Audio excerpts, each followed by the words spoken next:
होली बस आ गया है और हम सभी जानते हैं होली में कितनी भाग दौड़ हो जाती है, कितना काम होता है। लेकिन कुछ काम ऐसे हैं ना जो आप कुछ दिन पहले से करके रख लेंगे तो होली हो या कोई भी त्यौहार हो या रमज़ान हो, उससे पहले ही इन सब तैयारी कर लेने से आपका काम बहुत हल्का हो जाने वाला है, बहुत आसान हो जाने वाला है। तो हेलो फ्रेंड्स, स्वागत है मेरे चैनल देसी मिजाज पे। मैं हूँ प्रिया। तो चलिए सबसे पहले आपके साथ शेयर कर रही हूँ ये हरी चटनी की रेसिपी। तो इसके लिए आप हरा धनिया, हरी मिर्ची, लहसुन और अदरक, लहसुन को छील लीजिएगा, थोड़ा सा अदरक ले लिया है हमने, और एक मुट्ठी हरा धनिया। आपको जितना बनाना हो उस हिसाब से आप ले सकते हैं। इन सबको अच्छी तरह से धो करके मिक्सी के जार में डालेंगे और रफली चॉप करके आप डाल सकते हैं। ऐसा कुछ नहीं है कि एकदम महीन कट करना हो, आप रफली चॉप कीजिए और डायरेक्ट मिक्सी में डाल दीजिए। और ये इतना अच्छा है ना कि इस तरह से आप बना करके चटनी को आप रख सकते हैं और बाद में जब मर्जी हो आप इस्तेमाल कर सकते हैं। तो इस तरह से सारा चीज़ें हमने डाल दिया है और इसमें एक सीक्रेट चीज़ आपको बता रही हूँ, बहुत ही बढ़िया उससे स्वाद आता है। तो इसमें आप डालिए, पहले तो नमक डालिए और इसके साथ डाल देंगे ये सेव भुजिया, जो सेव नमकीन आता है ना, 2 चम्मच डाल दीजिए आप। नींबू भी डालिए, आधा नींबू आप डाल सकते हैं या अपने टेस्ट के अकॉर्डिंग एक पूरा नींबू भी डाल सकते हैं। आप एक बार ये सेव भुजिया डालकर बनाइएगा, देखिएगा इतना बढ़िया स्वाद आता है ना। थोड़ा सा पानी डाल करके इसको पीस लीजिए और इस तरह से पीस करके आप चाहें तो क्यूब्स में, मतलब फ्रीजर में जमा के रख सकते हैं। जब मर्जी हो आप निकालिए और उसको चटनी बना लीजिए, फटाफट बन जाता है और ये काम हमारा मतलब बहुत आसान हो जाता है। इसको दही बड़े में डालिए, चाट में डालिए, पापड़ी चाट में डालिए, जो भी बनाना हो आप कर सकते हैं। अब दूसरा सबसे ज़रूरी काम होता है मसाले, जो चाट मसाला हो या जीरा मसाला हो। तो इसके लिए हम यहाँ बनाएंगे एक बहुत ही चटपटा सा मसाला, जो आप दही बड़े, चाट, पापड़ी चाट किसी में भी डाल सकते हैं। तो इसके लिए आधा कटोरी जीरा और आधा से थोड़ा सा कम हमने धनिया लिया है, साबुत धनिया। इन दोनों को एकदम हल्की आंच पर भून लीजिए, हल्का सा भूनिए, मतलब उसमें से अच्छी सी खुशबू आने लगे। और एकदम लास्ट में हम डालेंगे 1 चम्मच सौंफ और 1 चम्मच काली मिर्च। इन सबको अच्छी तरह से भून लीजिए, अच्छी से खुशबू आने लगे। इसका ना आप बहुत अच्छा सा पाउडर बना के आप हमेशा रख सकते हैं। साथ में हमने डाली है 8 से 10 लाल मिर्ची, सूखी लाल मिर्ची। इस तरह से बना के रखेंगे ना तो आपको बड़े में या चाट वगैरह में सब मसाले अलग अलग डालने की ज़रूरत नहीं पड़ेगी। एक साथ आप सारा मसाला बना के रख लीजिए, उसके बाद आप आराम से डाल सकते हैं। तो ये देखिए अच्छी तरह से सब भून गया है, मिर्चा का कलर चेंज नहीं होना चाहिए, अच्छा सा भून गया। तो इसको बस मिक्सी में डाल करके हम पीस लेंगे, ठंडा करके पीसिएगा। देखिए इस तरह से बनकर रेडी है। आप चाहें तो और महीन कर सकते हैं। तो ये भी हमारा मसाला बिल्कुल रेडी है। अब आप चाट में डालिए या जिसमें भी डालिए। अब तीसरा है ये चिली फ्लेक्स। ये भी बहुत काम आता है, आप कोई उस तरह का नमकीन बना रहे हो ना तो उसमें बहुत काम आता है। तो इसको बनाना बहुत आसान है। आप इस तरह से लाल लाल एकदम मिर्ची ले लीजिए, सूखी वाली, और इसको धूप में अच्छी तरह से सुखा लीजिए, डंठल हटा लीजिएगा। और अगर आपको लगता है कि इसमें अभी भी थोड़ा मतलब कुरकुरापन नहीं है तो गरम तवे पे बस इसको हल्का सा गरम करना है, भूनना बिल्कुल भी नहीं है। गरम करके थोड़ा ठंडा हो जाए, उसके बाद इसको मिक्सी में पल्स मोड पे थोड़ा थोड़ा चलाइए। एकदम रेडी है आपका घर में बना हुआ चिली फ्लेक्स, जो मार्केट में बहुत ही कॉस्टली आता है। तो ये भी आप बना करके पहले से रख सकते हैं और किसी भी स्नैक्स वगैरह के साथ सर्व कर सकते हैं। चलिए अब बनाते हैं जीरा मसाला। तो बहुत से लोग होते हैं ना कि चाट में सिर्फ जीरा पाउडर, भुना जीरा पाउडर डालते हैं, या फिर बहुत सारा ऐसा चीज़ है जिसमें हमें सिर्फ भुना हुआ जीरा पाउडर डालना होता है। तो इसके लिए इस तरह से आप जीरा को एकदम लो फ्लेम पे भून लीजिए और अच्छी से खुशबू आने लगे, जलाना बिल्कुल भी नहीं है। और इस तरह से जीरा को भून करके आप थोड़ा ठंडा कर लीजिए, उसके बाद आप मिक्सी में इसको भी पीस के रख सकते हैं। बहुत ही अच्छा इसका फ्लेवर आता है किसी भी चाट वगैरह में। तो इसको भी इसी तरह से पीस करके हम रख लेंगे। ये देखिए बिल्कुल रेडी है हमारा ये जीरा मसाला। अब है सबसे ज़रूरी, दही बड़ा हो या फिर चाट हो, पापड़ी चाट हो, समोसा हो, किसी में भी इमली चटनी की तो बहुत ज़रूरत होती है। तो इसके लिए हमने यहाँ पे यही इमली ली है, जो बीज के साथ है। अगर आप बीज के बिना ले रहे हैं तो ज़्यादा आसान हो जाएगा। तो इसको पहले तो हम ले लेंगे एक बोल में। तो 1 कटोरी के करीब हमने लिया है और इसको अच्छी तरह से पहले थोड़ा सा एक पानी से धो लेंगे, क्योंकि ये खुला वाला इमली है ना तो थोड़ा गंदगी हो सकता है इसमें। तो एक पानी से अच्छी तरह से धो के बहा देंगे और उसके बाद हम फिर से साफ पानी डाल के इसको सोक करने के लिए रख देंगे। अगर आप बिना बीज वाले ले रहे हैं ना तो उसको आप सोक होने के बाद डायरेक्ट मिक्सी में पीस सकते हैं। तो ये देखिए, अब ये इसको साइड में रख देते हैं। अब यहाँ पे आप देख सकते हैं ये हमने लिया है जितना इमली था ना उसका डबल गुड़, क्योंकि इमली की चटनी जब तक अच्छा खट्टा मीठा ना हो ना तब मज़ा नहीं आता है, इसलिए गुड़ तो इसमें इतना जाएगा ही। तो इसको आप छोटा छोटा कट कर लीजिए, जब तक वो सोख हो रहा है जब तक आप इसको कट करके रख लीजिए। तो गुड़ हम काट लेते हैं। आप चाहें तो ग्रेट भी कर सकते हैं, लेकिन ये बहुत आसानी से कट जाता है और उसमें घुल जाएगा, इसलिए ज़्यादा परेशान होने की ज़रूरत नहीं है। ये हमारा कट गया है। अब यहाँ देखते हैं इमली तो बहुत अच्छी तरह से ये सोख हो गए हैं। अब इसको हाथों से साफ हाथ पहले अच्छी तरह से धो लीजिएगा और इसको अच्छे से मसल लीजिए। मसल करके बीज को हमें अलग कर लेना है। बहुत आसानी से निकल जाता है, कोई दिक्कत नहीं है। वैसे अगर आप बिना बीज वाले ले रहे हैं तब तो फिर कोई बात ही नहीं है, लेकिन मेरे पास अभी ये इमली था तो इसी से मैं बना रही हूँ।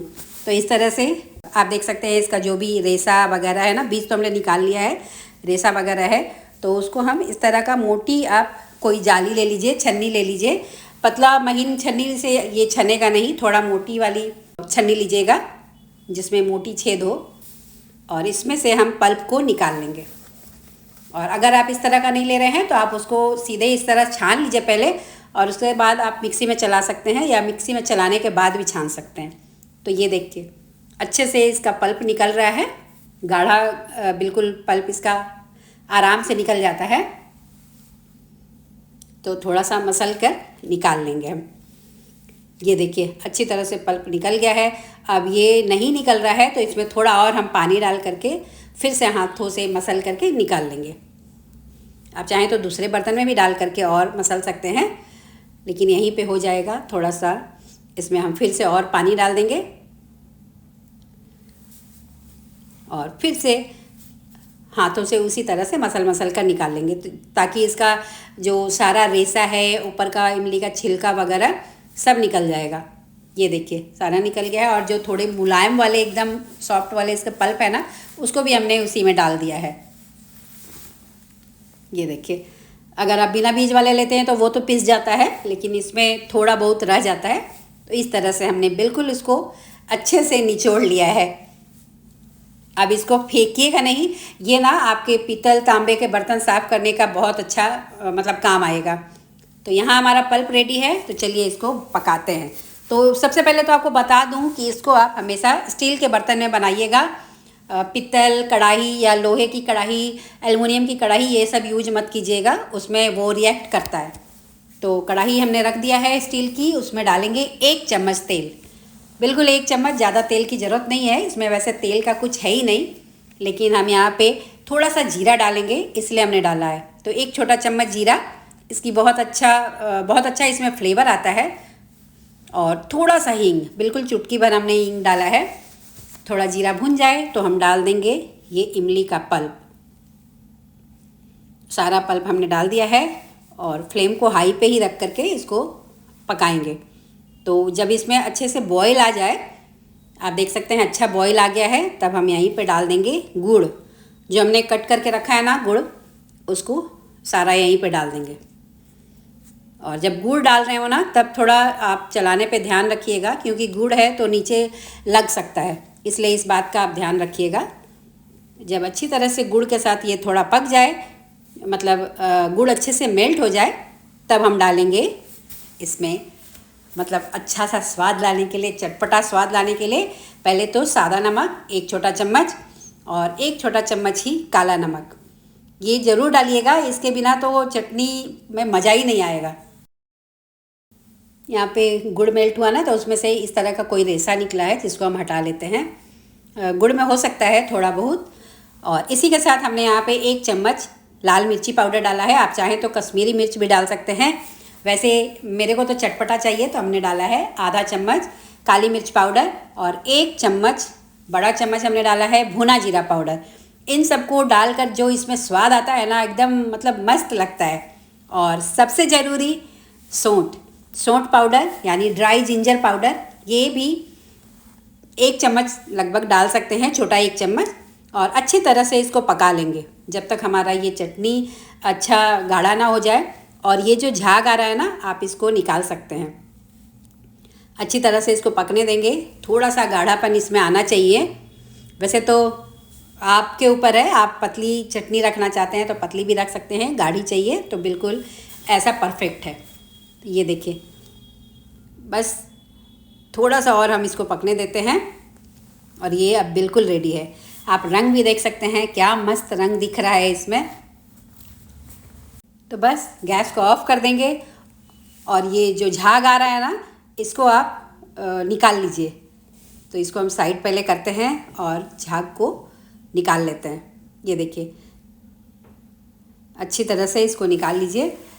जैसे चाशनी आप बनाते हैं ना, तो उसमें किस तरह से थोड़ा गंदगी जो आता है तो झाग जैसा होता है उसको हम निकालते हैं, उसी तरह से ये भी है। बस ये देखिए, बिल्कुल रेडी है हमारा ये बहुत ही स्वादिष्ट, बहुत ही चटपटी सी चटनी। और आपको समझ में नहीं आया ना, तो आप इस तरह से देख सकते हैं, चमचे पे आप देखिए कोट हो रहा है और इस तरह से उंगली फिराएंगे ना तो वो मिक्स नहीं हो रहा है। तो बस इसको हम निकाल लेंगे ठंडा करके एक बोल में। और अब इसको ठंडा होने के बाद आप इसका टेक्सचर देखिए, क्या मस्त दिख रहा है, एकदम चटपटा, बहुत ही टेस्टी है। मतलब बनाते बनाते आपके मुंह में पानी आ जाएगा, ये इतना टेस्टी होता है। अब एक आप सूखा जार लीजिए, उसको मतलब अच्छी तरह से साफ़ सुथरा जार लीजिए, धो लीजिए और अच्छे से सुखा लीजिए। अगर आप स्टोर कर रहे हैं ज़्यादा दिनों के लिए तो इसको आप इस तरह से जार को सुखा लीजिए और उसमें डाल के आप महीने 2 महीने तक भी रख सकते हैं, ये बिल्कुल ख़राब नहीं होगा। फ्रिज में लेकिन रखिएगा, क्योंकि ये पानी से बना होता है ना, तो इसको फ्रिज में रखना ज़रूरी है। ये देखिए, ठंडा होने के बाद आप इसका टेक्सचर देखिए, क्या मस्त दिख रहा है। अब आप इसको किसी स्नैक्स के साथ खाइए, समोसे के साथ खाइए, दही बड़े में डालिए, चाट में डालिए, पापड़ी चाट में डालिए, जिसके साथ भी खाइए। वैसे मेरे हस्बैंड को तो ये रोटी पराठा पूरी के साथ भी बहुत पसंद है। आप मठरी के साथ खा सकते हैं, वो भी बहुत टेस्टी लगता है। तो आई होप आपको ये रेसिपी ज़रूर पसंद आई होगी। पसंद आई है तो प्लीज़ लाइक ज़रूर कीजिएगा। चैनल पर पहली बार आए हैं तो सब्सक्राइब करना बिल्कुल ना भूलें। तो ये थी हमारी 5 ऐसी तैयारियां जो हमने पहले से कर ली हैं। आई होप आपको भी ये वीडियो आपके लिए भी हेल्पफुल रहा होगा। आप भी इस तरह से करके रख लेंगे ना, तो आपको होली के दिन काम थोड़ा आसान हो जाएगा। तो एंजॉय कीजिए आप इस चटनी को दही बड़े के साथ या फिर पापड़ी चाट या किसी भी समोसे स्नैक्स के साथ। तो मिलती हूँ नेक्स्ट वीडियो में एक और इंटरेस्टिंग रेसिपी के साथ। पसंद आई है तो लाइक ज़रूर कीजिएगा और चैनल पे पहली बार आए हैं तो सब्सक्राइब करना बिल्कुल ना भूलें, आपसे रिक्वेस्ट है। तो मिलती हूँ नेक्स्ट वीडियो में एक और इंटरेस्टिंग रेसिपी के साथ। तब तक के लिए बाय बाय।